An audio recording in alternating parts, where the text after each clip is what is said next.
বৰ্তমান অসমত শদিয়াৰ পৰা ধুবুৰীলৈ পইচা উঠোৱা পাৰ্টি বীৰ লাচিত সেনাই আছে। গতিকে তেওঁলোকৰ বিৰুদ্ধে আমি কঠোৰ ব্যৱস্থা লৈছোঁ আৰু কঠোৰ ব্যৱস্থা ল'ম। বাকী ঠাই বিশেষে যিসমূহ ঘটনা আছে তাকো মই কালি এছপিক কৈছোঁ যাতে তাৰ বিষয়ে নজৰ ৰাখে। মই এটাই জানো যে এই সংগঠনটোৱে শদিয়াৰ পৰা ধুবুৰীলৈ চান্দা উঠাই এটা ব্যাপক মানে খেলি মেলি কৰিছে। এছাম সন্দেহযুক্ত লোকে পিছফালে অসম উপাধিটো লিখিও বহুত ডাঙৰ তাণ্ডৱ নামনি অসমত চলাই আছে। যেনেকৈ এটা নাম কিবা ৰিজু অসম নে ৰিতু অসম, তেওঁৰ নাম কিন্তু ৰিজু আহমেদ নে ৰিতু আহমেদ। অসম নামটো লগাই এতিয়া গোটেই মানুহক বিপথে পৰিচালিত কৰাৰ কামতো তেওঁলোক লাগি পৰিছে, বিশেষকৈ নামনি অসমত।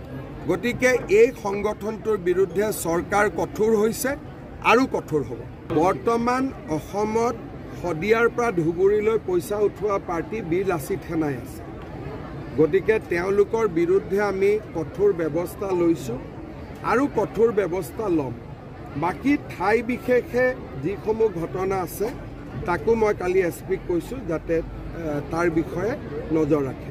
মই এটাই জানো যে এই সংগঠনটোৱে শদিয়াৰ পৰা ধুবুৰীলৈ চান্দা উঠাই এটা ব্যাপক মানে খেলি মেলি কৰিছে। এছাম সন্দেহযুক্ত লোকে পিছফালে অসম উপাধিটো লিখিও বহুত ডাঙৰ তাণ্ডৱ নামনি অসমত চলাই আছে।